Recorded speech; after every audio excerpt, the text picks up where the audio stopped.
Albatta bu yashash tarziga bog'liq bo'lgan holatda, masalan, hozir juda ham masalan ro'moldagi o'rangan ayollarimiz yoki bo'lmasa o'sha bir issiq iqlimlarda yashaydigan ayollarimiz yoki o'sha insonlar albatta buni quyoshdan olgan yaxshi. Bejizga aytilmagan, bu bizani quyosh vitaminimizda, ya'ni teri orqali quyoshdan biz vitamin D ni sintezlaymiz.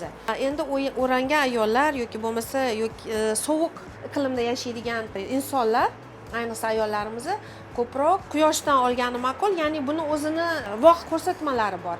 Ya'ni havoga chiqqanda kamida 15-20 ming toza havoda aylanib yurish, ya'ni quyosh nuri ta'sirida. Buni ham o'zini cheklangan vaqtlari bor.